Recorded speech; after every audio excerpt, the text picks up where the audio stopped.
안녕하세요. 오늘은 데이터 분석의 기초 이론을 함께 살펴보도록 하겠습니다. 저는 스마트 미디어 인재개발원의 황해도 연구원입니다. 먼저 저희가 데이터 분석의 개념에 대해서 한번 살펴보고 가겠습니다. 우리가 데이터 분석이라는 것은 유용한 정보를 발굴하고 결론 내용을 알리며 의사결정을 지원하는 것을 목표로 데이터를 정리, 변환, 모델링하는 과정을 데이터 분석이라고 말을 합니다. 약간 이제 어려운 말로 정리가 되어 있는데 쉽게 말하면 우리가 어떤 의사결정을 할 때 필요한 정보들을 추출해내는 이런 과정을 우리가 데이터 분석이라고 말을 합니다. 그럼 이런 데이터 분석이 어떤 프로세스로 진행되는지 한번 살펴볼까요? 먼저 우리가 필요한 데이터를 수집하는 단계가 필요하겠죠. 그래서 내가 어떤 목적을 가지고 어떤 분석을 할 건지에 따라서 수집되는 데이터는 조금씩 달라질 수가 있습니다. 그 다음에 데이터 전처리 단계를 들어가시게 되는데 데이터를 수집하시다 보면은 이 데이터들이 내가 원하는 모양 형태로 수집이 안 될 경우가 훨씬 많습니다. 그래서 내가 원하는 입맛에 맞게 조금씩 바꿔주는 작업을 우리는 데이터 전처리라고 말을 하고요. 그 다음에 이제 전처리를 통해서 어느 정도 정제가 되시게 되면은 그때 데이터를 천천히 들여다보시면서 데이터의 의미를 파악해보는 데이터 분석의 시간을 가지게 됩니다. 그리고 그 분석한 결과를 토대로 미래의 새로운 데이터들을 예측해보는 단계가 들어가게 되고요. 그 다음 마지막으로는 저희가 데이터를 가지고 시각화를 한다든지 아니면 사용자한테 어떤 서비스, 웹 서비스나 모바일 서비스를 만드는 단계를 거쳐가게 됩니다. 자, 그러면 저희가 이런 데이터 분석 프로세스 중에서 지난 시간에는 영화 리뷰를 직접 수집하는 작업을 한번 진행을 해봤고요. 오늘은 저와 함께 간단하게 데이터를 분석해보는 시간을 가지도록 하겠습니다. 여러분도 이제 평상시에 영화 보시는 거 좋아하시나요? 저도 평상시에 영화 보는 거 굉장히 좋아하는데요. 그때마다 항상 고민이 많이 됩니다. 과연 내가 이 영화를 보는 게 좋을 것인가 안 좋을 것인가에 대해서 굉장히 고민을 많이 하게 돼요. 그래서 저 기생충도 극장에서 봤는데 이것도 되게 재밌게 봤었고요. 또 독전도 봤는데 또 되게 재밌게 봤었고요. 겨울왕국 이게 진짜 재밌습니다. 네. 되게 여러분 유치하다고 생각할 수도 있지만 보신 분들은 아실 거예요. 이 겨울왕국에서 오는 그 노래와 그 영상에서 오는 감동은 진짜 이루 말할 방법이 없습니다. 특히 저는 겨울왕국 2도 또 극장에서 봤거든요. 1, 2 다 극장에서 봤는데 정말 재밌습니다. 여러분도 꼭 한번 보시길 바라요.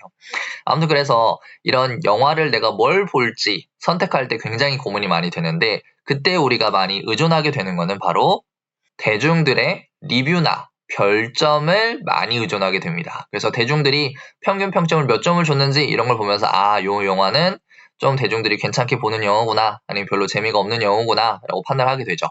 특히 리뷰에 들어있는 글들을 보고 우리는 더 많이 공감을 하게 됩니다.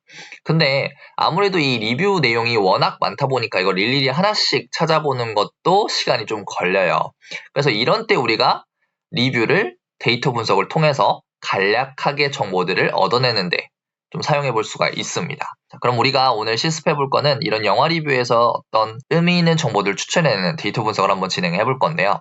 저희가 이런 행위를 부르는 명칭이 있습니다. 바로 텍스트 마이닝이라고 저희가 부르는데요. 텍스트 마이닝이라는 거는 앞에서 우리가 말했던 것처럼 영화 리뷰 같은 비정형 텍스트 데이터에서 가치와 의미 있는 정보를 찾아내는 기술을 우리가 텍스트 마이닝이라고 합니다.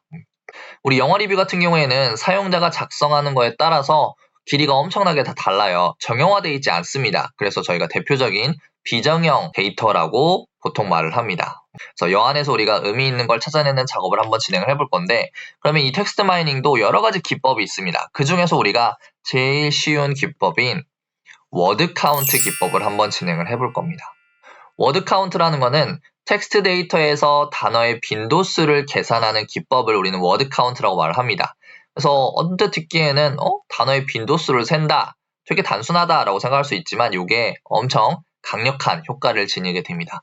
그리고 특히 여러분들이 수업 시간에 배우시게 될 기법들 중에는 이런 빈도수를 기반으로 한 것들이 굉장히 많아요. 그래서 간단하지만 되게 강력한 기법이라고 보실 수가 있어요. 그리고 또 저희가 뭔 실습을 진행을 해볼 거냐면 워드 클라우드 실습도 한번 해볼 겁니다. 이 워드 클라우드는 단어의 빈도수를 기반으로 시각화하는 기법을 저희가 워드 클라우드라고 합니다. 근데 요즘에는 4차 산업혁명 시대에 들어오면서 이 워드 클라우드 이미지를 굉장히 많이 보셨을 거예요. 바로 어떻게 생겼냐면 이렇게 생겼습니다. 그래서 빈도가 높은 단어들을 글자를 크게 만들어주고요. 빈도가 적은 단어들을 글자를 적게 만들어서 이렇게 이쁜 다양한 색깔 모양으로 만들어주는 이런 것들 저희가 워드 클라우드라고 합니다. 이것도 저랑 같이 한번 실습 진행해 보게 될 거고요. 그 다음에 이제 마지막으로 저희가 이런 텍스트 분석할 때 또 파이썬에서 자주 쓰는 도구가 있습니다. 바로 KONLPY라는 파이썬을 활용한 한국어 자연어 처리 도구가 있습니다. 여기서 말하는 자연어 처리라는 것은 사람이 사용하는 언어를 이해하기 위해서 들어가는 기법들을 저희가 자연어 처리라고 말을 합니다. 그래서 단순하게 리뷰 자체를 그냥 막 분석하는 게 아니라 그 안에 들어있는 명사들이나 또는 형용사들을 찾아서 걔네들 빈도를 계산하시게 되면은 훨씬 더 의미 있는 정확한 정보들을 보실 수가 있게 될 겁니다. 그러면 저와 함께 영화 리뷰 데이터 실습을 다음 편에서 같이 진행해 보도록 하겠습니다. 그러면 다음 영상에서 다시 만나겠습니다. 안녕!